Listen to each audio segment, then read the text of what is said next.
Se perguntar o nome dos profetas, se perguntar o nome dos reis de Israel, se perguntar questões da palavra de Deus, se perguntar o nome dos patriarcas, se perguntar quais os livros, os primeiros livros, o livro do Pentateuco, quais os livros da Bíblia, não sabe nada. Você sabe falar de coisa salteada, o nome de cada jogador.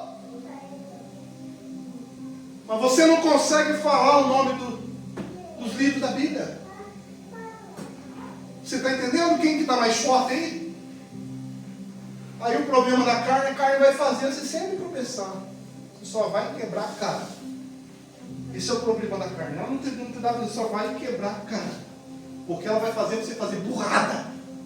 O problema de quem anda pela carne, isso é um risco que o pastor pode correr, você pode correr. Se não cuidar da vida espiritual, a carne vai te levar a fazer burrada. Carne é uma tragédia quando seguimos a nossa natureza. Ela quer pecado, ela quer maldade, ela é burra, ela é ignorante, ela é traidora, ela é falsa, ela é mentirosa, ela é rancorosa, é orgulhosa, ela é maldosa por natureza. Isso é a nossa carne. Ela é perversa, é maligna, maquiavélica, é adúltera. Essa é a nossa carne. Vai levar você a fazer burrada, vai levar você a destruir a sua vida, vai levar você a destruir o seu futuro, vai levar você a destruir a sua família. Essa é a sua carne. Você não para pensar nas consequências porque ela cegou você e você não consegue ver. Aí vem o espírito. Lembra da guerra? Há uma guerra. Ele está fraquinho, está rastejando, está desnutrido, está anêmico. Se olha para a vida espiritual, se colocasse o espelho e pudesse ver, ai meu Deus, como podia ter esse espelho mágico, né? Espelho, espelho meu, quem é mais bonita do que eu? Aí aparece a sua imagem lá, a imagem espiritual. Será que vai aparecer um homem forte ou um magrelo, raquítico, fraco, se arrastando, com as costelas toda mostra, igual aconteceu lá no Você lembra o estado que ficou quando Hitler ele causou aquela desgraça terrível ao povo judeu, que foi chamado de Holocausto? Você viu o estado que estavam os judeus quando encontraram ele nos campos de concentração? Você viu a que ponto chegou a magreza daqueles homens? Que maldade terrível foi feita com aqueles homens, com aquelas pessoas. Uma mancha na história da humanidade. Você olhava para aquele, pareciam esqueletos vivos. Se você não viu, qualquer hora dá uma pesquisada. Judeus nos campos de concentração. Você vai ver o que o pastor. Que cena deplorável e terrível. Mas espiritualmente, muita gente está assim. É aquela mesma imagem. Espiritualmente, porque não alimenta o espírito, está fraquinho espiritualmente, não consegue carregar fardo nenhum, não consegue carregar nem o próprio corpo, tem que viver sendo carregado. Aí vem o irmão mais forte. Quem são os irmãos mais fortes? O que lê a Bíblia, o que ora, o que busca Deus, o que participa, o que está envolvido com a obra, com o Evangelho, o que crê em Deus de verdade, não crê em Deus de boca para fora, de conversa, que crê de verdade. Aquele que se tornou uma testemunha, aquele que se lançou de verdade no Evangelho. Ou eu me lanço de verdade, ou eu não me lanço, porque eu não faço nada pela metade. Se é para se lançar, é se lançar de verdade, porque Deus quer pessoas que o amem em espírito, e em verdade. É participativo. Começa desde hoje a alimentar o espírito. Eu conheci um irmão muito próximo. Ele tinha um compromisso de orar muitas horas com Deus, todos os dias, sem falhar. E por várias vezes Deus deu sonhos a ele à noite. Ele perguntou assim: como é que eu estou espiritualmente? Como é que eu estou? Ele começou orando muitas horas. Todos os dias ele orava, e lia a Bíblia, e procurava estudar, e saber mais a respeito de Deus. E Deus deu sonhos a ele. E ele olhou no sonho. Ele era um homem grande, musculoso, muito forte. Aquele guerreiro com cara de bravo. Com certeza o maligno não tinha como não ter pavor. Deus por várias vezes mostrou a esse irmão como que ele estava espiritualmente. Mas por que ele estava assim? Porque ele amava Deus. Porque ele não furava os compromissos. Dia de culto, só tem culto uma semana. Não chega atrasado. Se prepara antes. Porque o anjo fica aqui na porta. O anjo fica aqui na porta e a prancheta está nas suas mãos. Chegou o fulano. Ah, pastor, mas você não sabe o que é ter criança? Fala isso para Deus, fala para mim. Eu estou te ensinando. Chegou, minha serva está ali, meu servo está aqui. Chegou no horário certinho, está aqui, está tudo lá dentro. Chegou, preparando, está bonitinho, apertou, está vindo. Minha serva chegou no horário certinho, ele vai marcando. Aí chega no. O servo chegou, não se preparou, chegou atrasado, chegou atrapalhando o culto, chamando a atenção. Não dá. Deus não é brincadeira. É sério.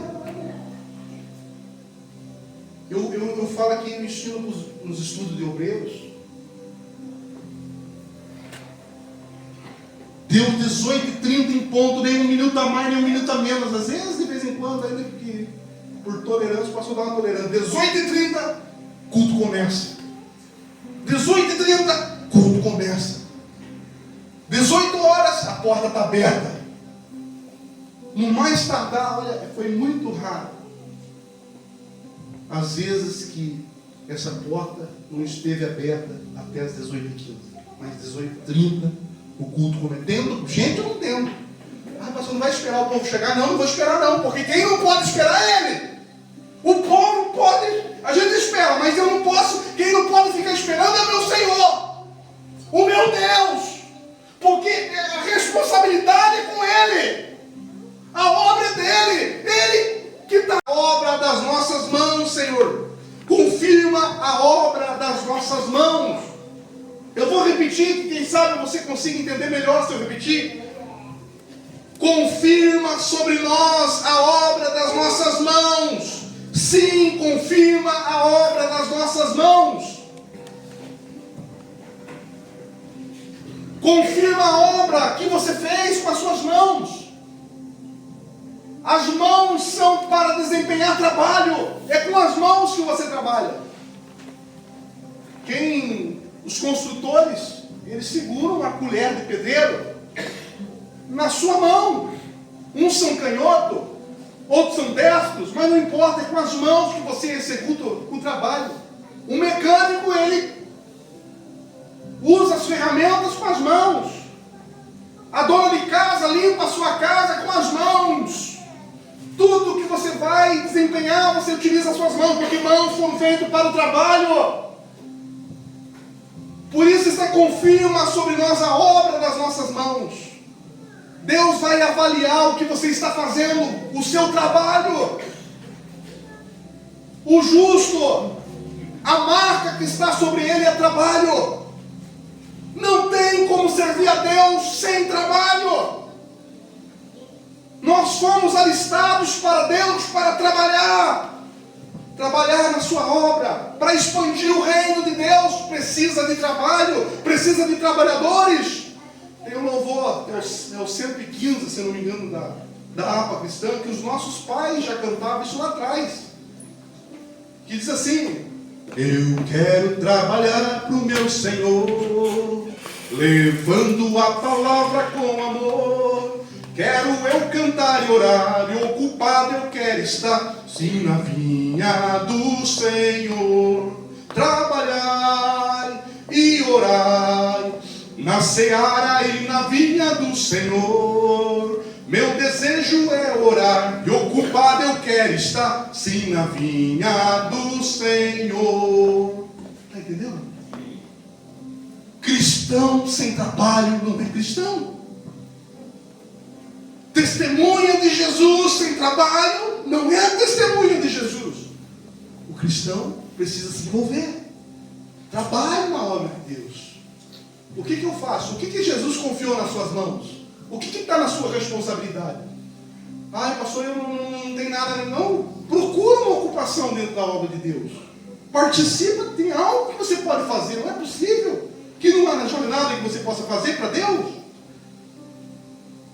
Quando você para, dobra os seus joelhos e ora, intercede, porque você está trabalhando para Deus, sabia disso? Você está intercedendo por alguém. Você está colocando o seu tempo a fim de orar. Quando você ora para a igreja, ora para os pastores, ora para os irmãos, você está trabalhando. Porque Deus vai confirmar justamente o que você faz.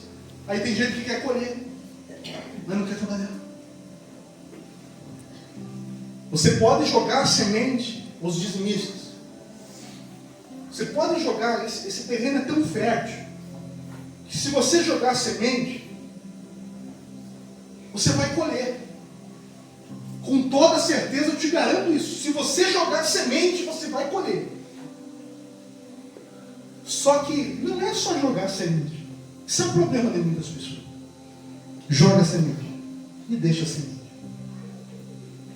Tu tem que plantar a semente. É diferente quando você joga a semente, quando você planta a semente. Você tem que plantar a semente.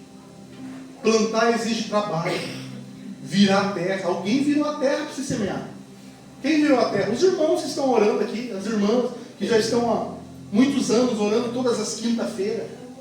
Era de manhã, agora passou para de noite, para todas terem a possibilidade de vir orar. Sabe, era de manhã, mas muitas das irmãs trabalhavam e não podiam orar. Essa era a desculpa de antigamente. Não, vamos mudar então para de noite. Foram mudados o horário de oração das mulheres para de noite, para que todas possam vir orar. Mas muitas vezes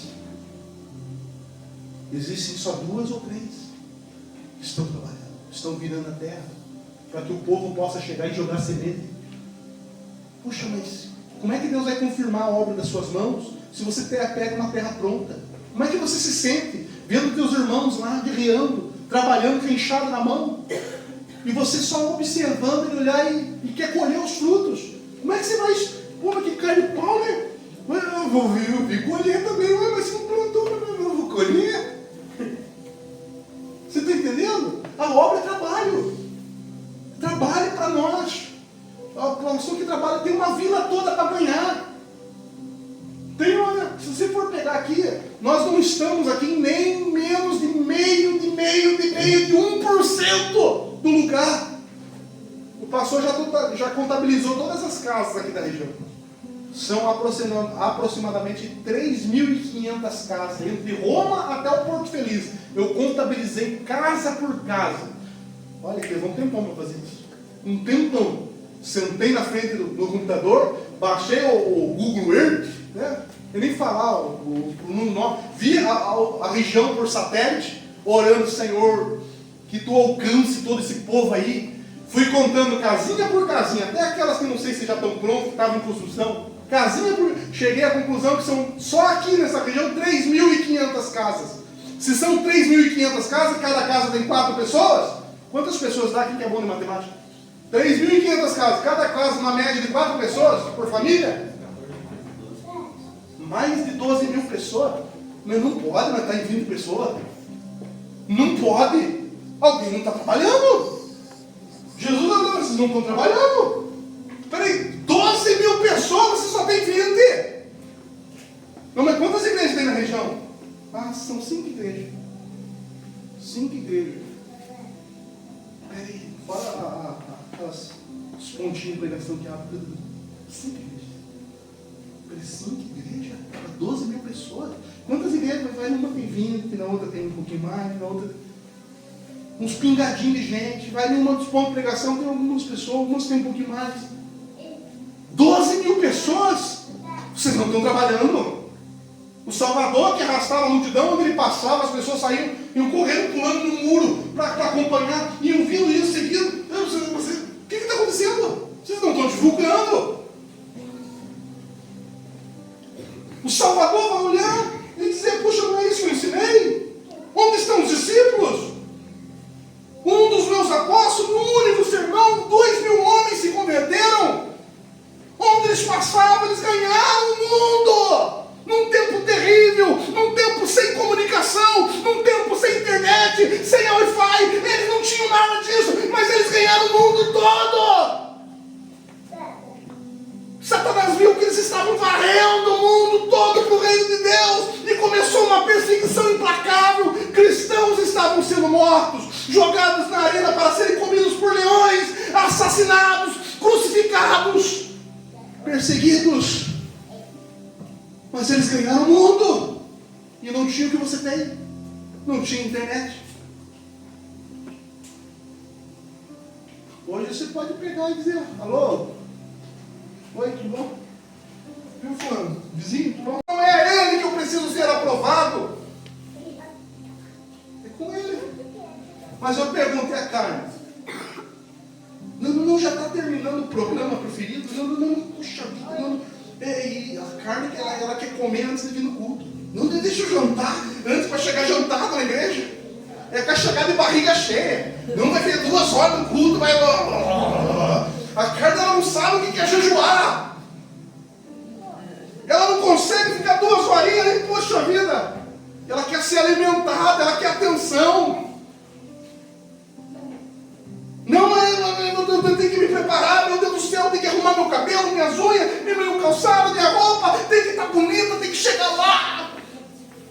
Isso é carne. Infelizmente, ela quer atenção demasiada para ela. Se você for ser guiado pela carne, você não vai conseguir agradar a Deus.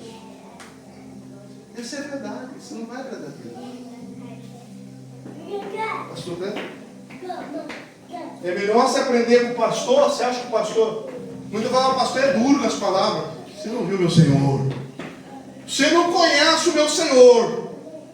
Se você acha que o pastor é duro em palavras, meu querido, os poderosos da terra vão olhar para a face de Jesus e dizer: montanhas caiam sobre nós e nos livre da face dele. Por que você acha que eles vão falar isso? Porque quando eles virem a face do Senhor, eles vão ficar apavorados. Porque a face do Senhor não é como você está pensando, não. Se você acha que o pastor é duro, olha, às vezes eu me sinto bajulador, eu sou bajulador do povo. Às vezes eu tenho medo de falar. Às vezes eu fico, puxa, eu precisava falar, fica covardia, a gente é covarde. Não, o Senhor não tem dessa não. O Senhor é na lata. O Senhor não pensa 2 vezes para falar. Você não fica, ai filhinho, ai não sei o que, ai, não. O Senhor fala ou vai para o céu, vai para o inferno. Ele é radical, simples, curto e direto. Se você conhecer o Senhor, olha. Mas depende, mas se o Senhor é assim, eu não quero ele. Mas para onde você vai? Os apóstolos olharam: para onde iremos nós? Depois de um sermão duro de Jesus. O sermão foi tão duro que todo mundo virou as costas e estava indo embora. E ele olhou e disse: como o Salvador, ele não tem esse negócio de paz e amor. Estão pintando Jesus errado. Eles não conhecem o Senhor. Ele é general de guerra. A seriedade dele é extrema, é imensa. Ele já provou o amor com o espírito guerreiro, morrendo na cruz do Calvário, enfrentando a morte, sem ter medo da morte. Ele olhou a morte no rosto, a morte baixou a olhar para Jesus, porque o semblante dele é tão forte que nem a morte resistiu a olhar na face dele. Viu? Vou levar o Senhor temporariamente, depois eu coloco o Senhor de novo lá, viu? E ele é tão guerreiro que ele morreu, saiu o espírito, e não foi a morte que levou. A morte não ousou chegar perto de Jesus. A morte nem sequer ousou tocar nele. Ele falou: Pai, eu entrego o meu espírito nas tuas mãos. Está escrito que na mesmo instante, quando o espírito desprendeu ao corpo, ele desceu às mansões dos mortos, desceu ao Hades, ao Seol, ao inferno, às galerias infernais, para resgatar aqueles que eram seus do tempo de Noé, que ainda não tinham ouvido a pregação do Evangelho. Gente que morreu porque eu não sou injusto, eles nunca ouviram falar de mim, então eu vou pegar todo esse povo, vou anunciar o meu nome lá nas profundezas. Quando Jesus chegou lá, os demoniarados, tudo correu, desapareceu, ficou só as almas. Só ficou aqueles que... Está isso na Bíblia. Leia a carta do apóstolo Pedro, você vai entender o que o pastor está falando. Se achar que a conversa passou, vai pesquisar, lê a carta do apóstolo Pedro. Você vai entender o que o pastor está pregando. Desceu lá, os demônios correram, fugiram, tudo, saíram diante de Jesus. E ele, vocês creem que eu sou filho de Deus, Salvador? E salvou, pegou, saqueou, porque está escrito que ele saqueou o inferno. É isso, e nós fazemos isso até os dias de hoje. Nós saqueamos o inferno. Aleluia! Tomou as almas e levou elas consigo. O diabo não ousou, ele baixou a cabeça. Aquele dragão infernal, gigantesco, baixou a cabeça. Eu sei como as almas do meu pai. Ele é general, ele não teme. Isso é Jesus, esse é o Deus que nós servimos. Eu fico pensando, Jesus chegou aquele ser de luz, porque agora Jesus estava na parte espiritual dele. Chegou aquele ser de luz, eu fico imaginando uma alma dizendo, eu não aceito. Tu fica aí no inferno sofrendo, velho. Se não me aceita, fica aí nesse sofrimento, esse tormento eterno, sem fim. Por isso ele saqueou, não ficou uma sequer, ele não deixou um para trás. Não ficou um sequer. Tem um louvor que fala que ele não deixa um para trás. Não ficou um que é dele. Dos que são dele, não ficou nenhum. Das almas que haviam sido roubadas. Aí você acha que você vai chegar para Jesus e dar desculpa. E vai argumentar com ele.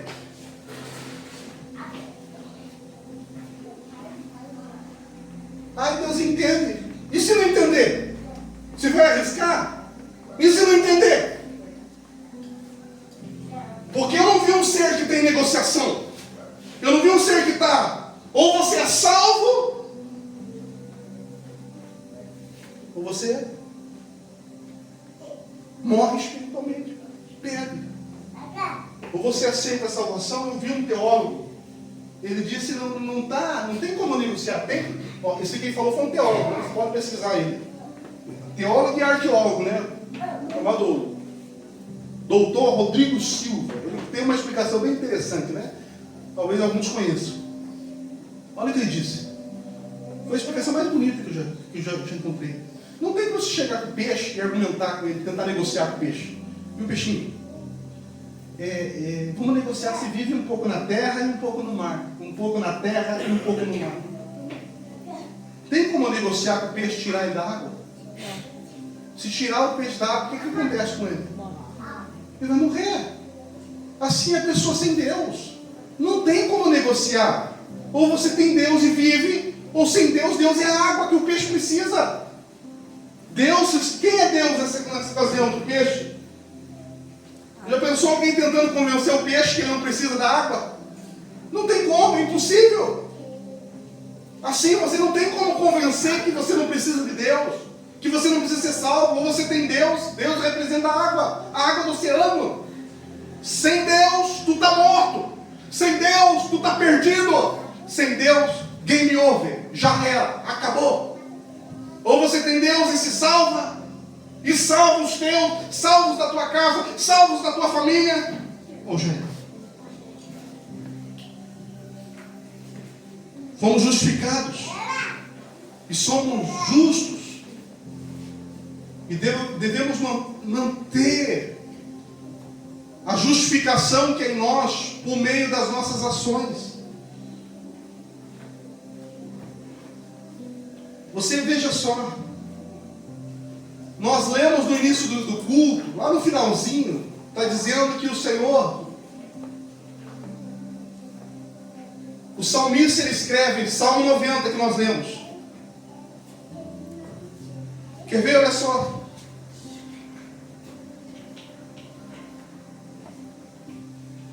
Lá no finalzinho do versículo 17 do Salmo 90 que nós lemos no início desse culto, você pode acompanhar.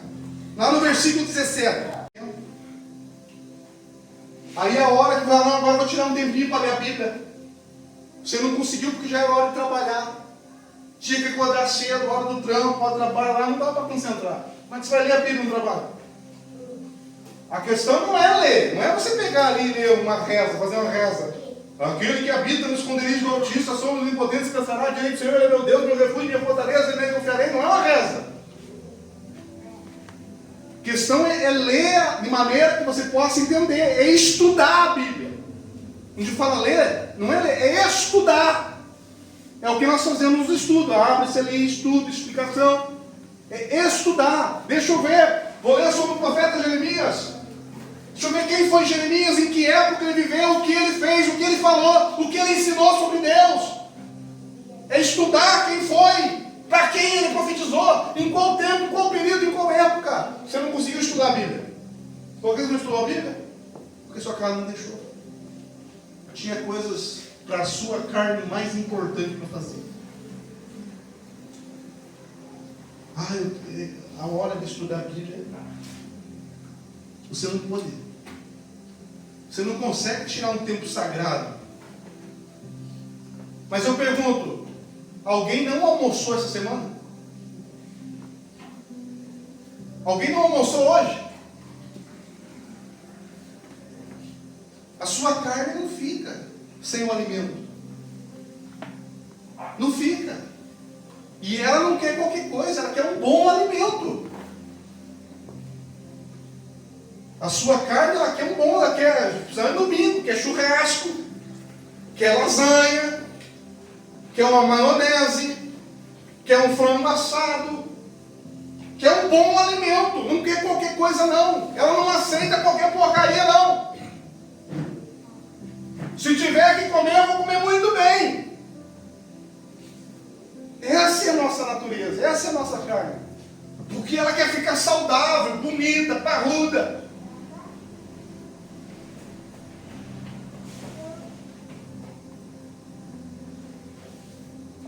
Ela quer atenção demasiada para ela.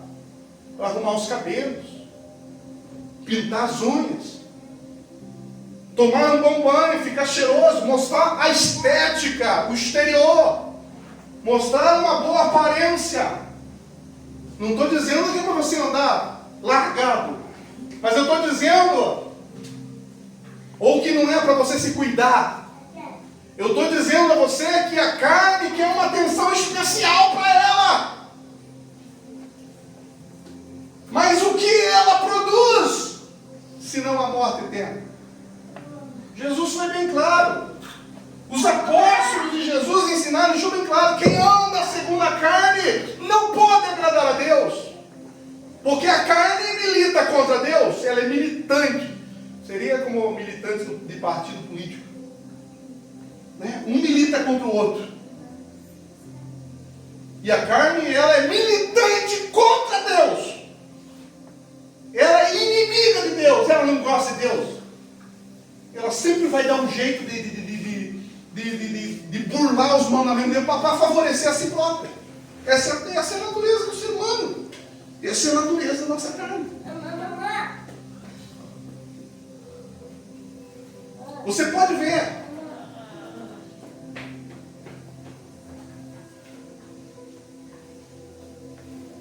Quando a carne, ela está nas redes sociais, está jogando videogame, está jogando futebol, ou está na casa, não importa, poxa, às vezes passou da hora, meia-noite, 1h da manhã, eu estou aqui,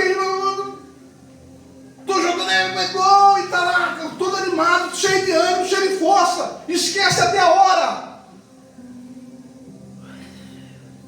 Mas quando faz algo que desagrada a ela,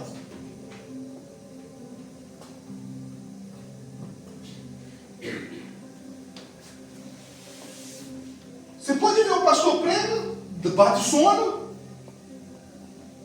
bate cansaço, bate desânimo. Será que é o pastor que não está pregando bem? Será que é o pastor que não está pregando certo? Será que é o pastor que não tem unção? Ou será que é a carne que está fortalecida demais e que é atração, que é show? Você vai no cinema, não importa se o filme durou 3 horas, chama atenção. Você fica lá vidrado, pipoca, aquela pipoca. Se não vê, pega, vai pegar até o vizinho, caiu a pipoca do lado do bando, pega até onde não é para pegar.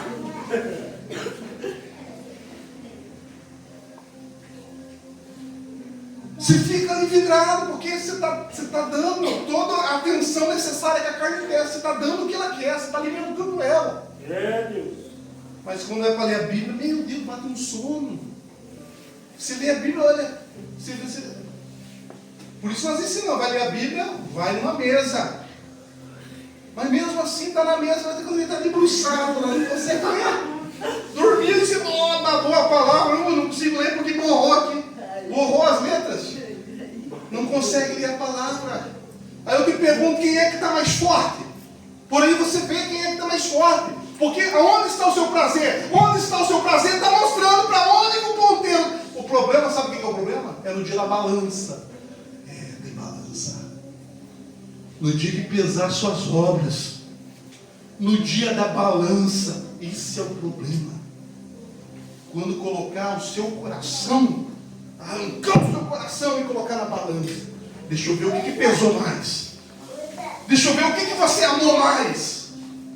Você amou mais o mundo e a presenteira e as coisas que há no mundo? Ou amou mais a Deus, a sua obra, o seu reino, o seu evangelho? O que você amou mais? Aí eu fui meio termo, equilibrou a balança. Equilibrou meio termo. O homem, o que Jesus falou que vai acontecer com o morno? O que o equilibrado vai acontecer o quê? O morno vomitar cheio da minha boca. Mas só o Mateus está lendo a Bíblia? O Mateus não enxerga, só ele está. O que vai acontecer? Vomitar-te. Morno para Deus não serve. Você vai casar com alguém, né? Ai, meu bem, você me ama? Mais ou menos. Eu amo você, mas eu amo o Ricardão lá também. Não tem cabimento. Se ia casar, se ia seguir em frente, eu não caso com você assim mesmo. Olha, se você ama outra pessoa, se você tem teu coração dividido, se casaria com alguém que tem o coração dividido? Só se você for louco. Ou se você quiser andar igual o servo lá do... Ou se quiser ser touro. Né? Aí... Ou vice-versa, né? Ninguém casaria ou se envolveria num relacionamento com alguém que tem o coração dividido. Não dá. Assim é Deus. Não há nenhum justo sequer na terra, exceto um que foi justo, que é o Salvador, a quem nós estamos aqui adorando nessa noite. Jesus Cristo, o justo, foi o único que passou, que pode dizer, este foi inteiramente justo. E ele veio, e o que nós fizemos? O penduramos na cruz. Mas era necessário que isso acontecesse, para que a nossa maldade fosse revelada nele. E através dele, desse pecado terrível que nós fizemos, de sacrificar o inocente, todo o pecado que em nós foi jogado nele. Então podemos enxergar a nossa maldade. Através de Cristo nós vemos que em nós há maldade. Mas não é para você olhar para a maldade em si. Só um informativo dizendo que há maldade. Não, é para você se arrepender e sentir vergonha da maldade. Sentir vergonha do homem que é, da mulher que é, do ser humano que é. O quanto você está afastado de Deus. Nós estamos afastados de Deus. Cristo veio não para nos afastar ainda mais de Deus, mas para nos aproximar. Nos aproximar colocando em nós uma boa consciência. Por isso que a salvação, ela é pela graça, mas o caminho da salvação é o arrependimento. Você erra, mas sente nojo daquele pecado. Isso é ser cristão. Você erra, tem consciência de que errou, mas sente nojo daquele pecado. Se arrepende, se converte. É assim que tem que ser. Esse é o caminho do Evangelho. É o caminho não para justos, porque não há um justo, mas para justificados. Para aqueles que foram justificados. o caminho da justificação. Porque se nós não fôssemos justificados, nenhum de nós seríamos dignos de sequer adentrar a casa de Deus. Antes de Cristo, o povo ficava para fora. O povo não adentrava o templo. Ele não adentrava o lugar santo. Quem dirá o santo dos santos? Apenas o sacerdote adentrava o santo. E o sumo sacerdote adentrava o santo dos santos, o lugar santíssimo, aonde a arca do concerto estava. Aquele objeto que representava a presença de Deus. Quando Cristo sacrificou-se, o véu do Santo dos Santos, o véu que havia no templo, se rasgou. Houve ali então a justificação, que é por meio do sangue de Cristo. É por isso que todo culto de Santa Ceia, você participa do corpo e do sangue. É por isso que Jesus falou, deixou isso como mandamento perpétuo até o dia da sua vinda. Participar do corpo e do sangue. Até o dia da vinda dele, nós fazemos menção e relembramos o sacrifício dele na cruz do Calvário. Pois o sacrifício dele nos justificou. Porque do contrário, sem a justificação, estaríamos todos condenados. Condenados ao quê, pastor? Condenados à morte eterna, ao inferno, ao esquecimento eterno. Condenados ao que Jesus falou, ao distanciamento de Deus e à morte eterna. Estávamos condenados, mas Jesus nos trouxe por meio do seu sangue e nos justificou.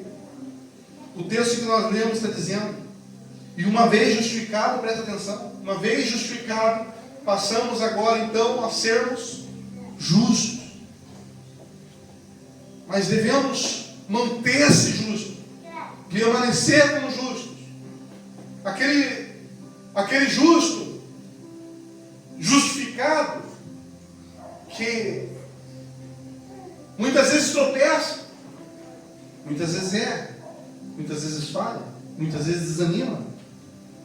Porque há uma guerra agora do homem justo, o meu eu interior, a minha parte espiritual, contra a minha própria natureza, carne. Há uma guerra. O Gálatas está escrito que há uma guerra tremenda, travada. Há uma guerra difícil. O bem que você quer fazer, às vezes você não consegue, porque a carne está lá te obrigando a fazer o que você não quer. Há uma guerra contra ela.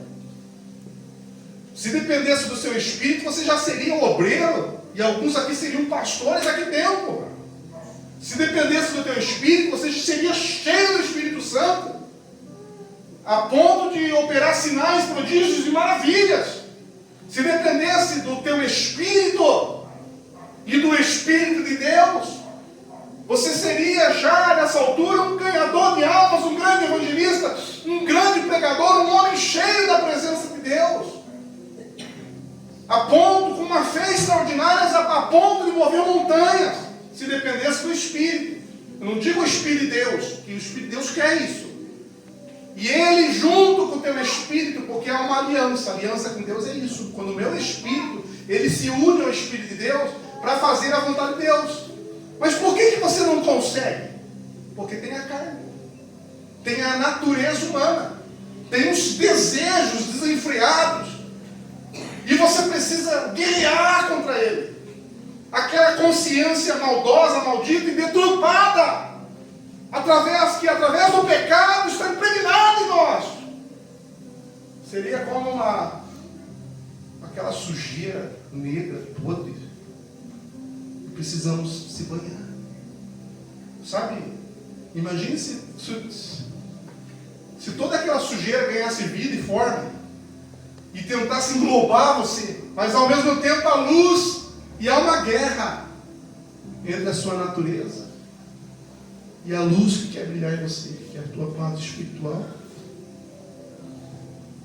Então você é justo, porque foi justificado, porque Cristo justificou você. Mas agora, para manter-se justo, tu precisa escolher qual lado você vai ir. De qual lado você vai fortalecer? Qual lado? Você vai fortalecer o seu espírito? Ou vai fortalecer a sua carne? Pastor, como é que eu fortaleço o espírito e como é que eu fortaleço a carne? Fortalecer o espírito, se fosse fácil, todo mundo estaria forte espiritualmente, mas não é fácil. Fortalecer o espírito é devorando a palavra de Deus, lendo, tendo um compromisso de ler, de meditar, de conhecer. É uma maneira de você fortalecer o seu espírito. Deixa eu perguntar, não precisa levantar a mão, responda você mesmo. Quem leu a Bíblia essa semana? Pelo menos um capítulo, não precisa responder, só responde para você mesmo. Um capítulo essa semana. Quem leu a Bíblia? 3 capítulos esse mês. Não alimentou não o seu espírito? Não alimentou? Aí você... E é tão interessante. Você não lê. Aí Deus fala na igreja, você não consegue prestar atenção. Te bate um desânimo, um cansaço, uma vontade de ir embora, uma vontade de... Puxa vida! O Espírito quer aprender. Ele quer informação. Ele quer conhecer Deus. Mas a carne está lá. Não deixa. Se não leu a Bíblia, não precisa responder, você não está. Né? Responda para si mesmo. A ideia é que você confronte a si mesmo. Não leu a Bíblia. Porque a sua carne não deixou, porque na hora de ler a Bíblia, tinha muitas outras coisas a fazer. Muitas coisas que roubavam a sua atenção. Tinha o celular, você não leu a Bíblia. Tinha as redes sociais.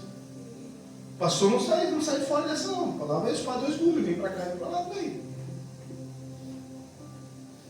Você não conseguiu ler a Bíblia. A igreja se levanta para salvar, libertar as pessoas. Com certeza, o inferno, ele se levanta para tentar paralisar aquela obra. Porque o inimigo não quer que o reino de Deus se expanda. Porque aonde chega o reino de Deus, ali chega a prosperidade, ali chega a bênção, ali chega a alegria, chega a paz, o amor, chega... Se nós entendêssemos todas as bênçãos que vêm dessa semente que é o Evangelho, com certeza a nossa vida ela seria completamente diferente. Uma vida completamente sarada. E é isso que Deus quer. Que esse reino chegue nas nossas vidas, nesse lugar, e para essa região. Na hora que nós orávamos, Deus mostrava muito impedimento para tentar atrapalhar as pessoas de virem até Deus. De vir à igreja. Eu não me refiro à nossa igreja, mas de vir para Jesus. O inimigo não quer que as pessoas venham para Jesus. E sempre na rua das igrejas, o que nós temos que sempre interceder pela região, pela nossa rua? Porque o inimigo coloca ali os bloqueios para as pessoas não se achegarem. E se ele bloquear espiritualmente, as pessoas não... Mas comece a interceder para você ver. Se Deus não faz uma limpeza. As pessoas andam em trevas. Você começa a orar, interceder e mostrar para Deus, ó Senhor, não que Deus não saiba, mas Ele quer ver a intercessão. Os anjos precisam ser guiados pelas orações. Ou seja, você intercede e Deus alcança aquela pessoa. Você começa a orar, interceder, faz isso para você ver, adota alguém em oração. Alguém da tua rua, da tua família, e começa a orar para essa pessoa. Mas orar mesmo. Todo dia você vai lá e coloca o nome dessa pessoa em oração. Você vai ver que algo acontece quando você se der por conta, ela está na igreja. Quando você se der por conta, ela está servindo a Jesus. Quando você começa a interceder. Aleluia. Louvado é o nome do Senhor. E eu tenho certeza que Deus vai alcançar muitas pessoas nessa região, como já fez, né? Aleluia. O dia que não tiver mais almas, pecadores para se converter, para aceitar Jesus, acabou o nosso trabalho. Aí não tem o que nós fazer mais aqui. Todos já alcançaram Jesus. Aleluia. Mas até a vinda do Senhor, sempre haverão pessoas.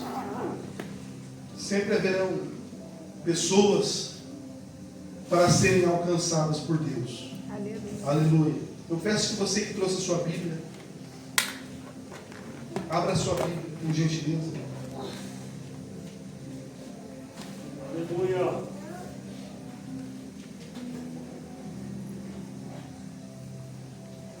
Salmo 92.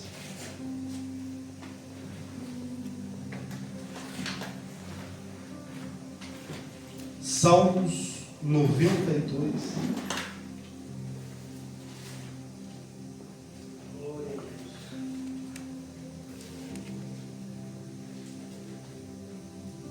Amém?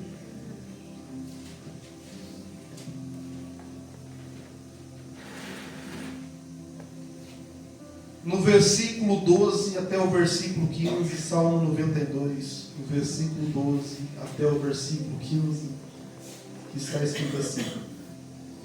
Amém? O justo florescerá como a palmeira,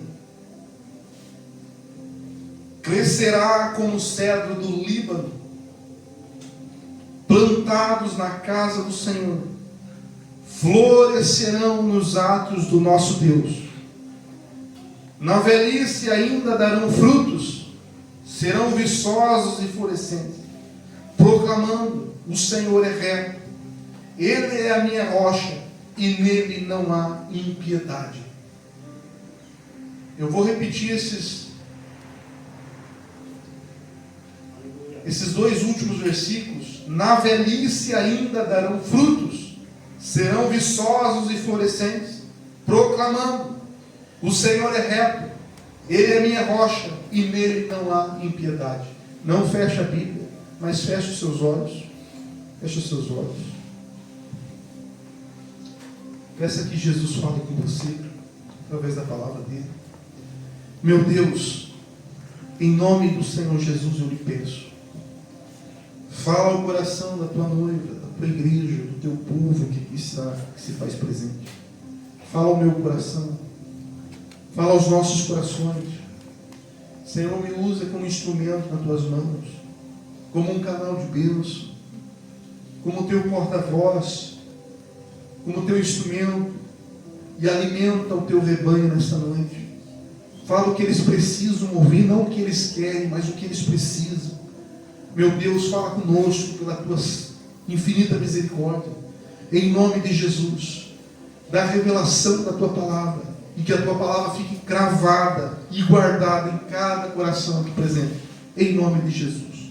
Todos digam amém.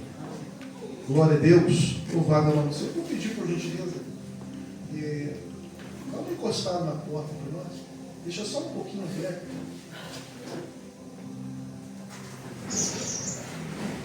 Aí, tá bom. Glória a Deus. Para não de som. Olha só. Este texto que nós lemos, ele nos traz um grande ensinamento. Ele compara o homem temente a Deus como uma palmeira